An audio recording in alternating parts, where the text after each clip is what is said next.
Guyyaan kun yaa gammachuu musliima maraati. Eid Mubaarak baga geessanii, Eid Mubaarak baga geessanii. Sibhaa booluu Rabbiin guddaani, tan milkitaan gammachuudhaati. Tan baranaa bara hedduuti, tan baranaa bara hedduuti. Ummanni musliimaa hundumtuu hambaa fi bara jirtanaati.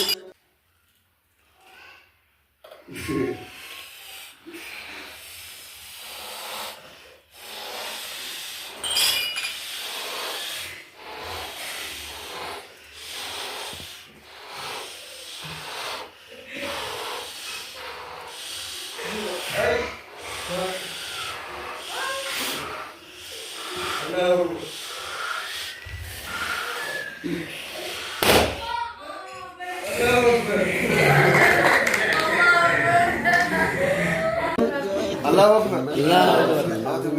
الله أكبر كمان هركزي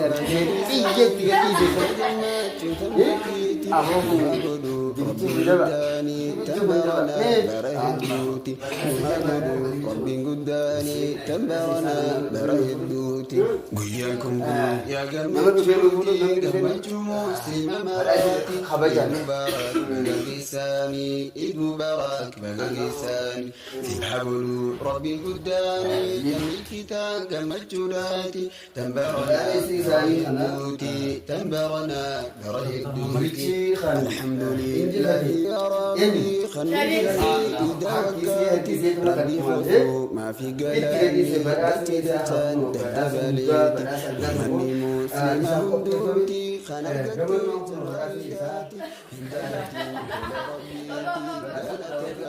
ربي خيتي الحمد والشكر مولانا فارون تنتيتي سما مالتي. الحمد والشكر مولانا فارون تنتيتي سما مالتي. Guyyaankum yaa gammachuu musliima maraati. Eid Mubaarak baga geessanii, Eid Mubaarak baga geessanii. Sibhaa booluu Rabbiin guddaani, tan milkitaan gammachuudhaati. Tan baranaa bara hedduuti, tan baranaa bara hedduuti. Qambara dabriida waliin goote, wajji teessee qofaltee mirkaante. Hedduu jira yaaboo kan boqaate, ganda jala sani kan fe'aate. Tunis fedhuu marabbiitiin taate, ati ammoo waggaadhaan naannooyte. Ati ammoo waggaan si naanneesse, guyyaa iidaatti si dhaqqabsiise. Kanaafuu dirqama faarumsaati, alhamdulillahi namooti. Dirqama faarumsaati, alhamdulillahi barakum tokko fi ba'afiif afurtami shay isinin gehe isinin jechara mobbin keenya kuno jaarra utaalintoonni gandaqeero raawwatee gandaqeero akkasitti argaman bifa kanaan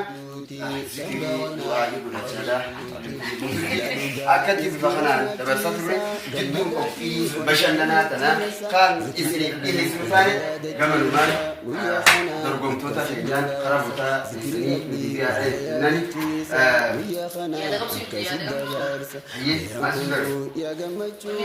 gammachuu musliima maraati. Eid Mubaarak baga geessanii. Sibhaa booluu Rabbiin guddaani, tan milkitaan gammachuudhaati. Tan baranaa bara hedduuti, tan baranaa bara hedduuti. Masha Allah, Allahu Akbar. Dorgomtiin badhaasaa akka asoondi dorgomtii injifachuu tanaaf gammachuun guddaa si dhagahamu qabdu. Badhaasni dhugaa badhaasa kana caalullee inshaallah sitti dhiqaata kuni dhugaa gadi inshaallah gamanumaan kanuma akka nu guddifattu siin jenna. Hayyi Fawzaan illee dorgomee tuma waan wanti ijee inshaallah isallee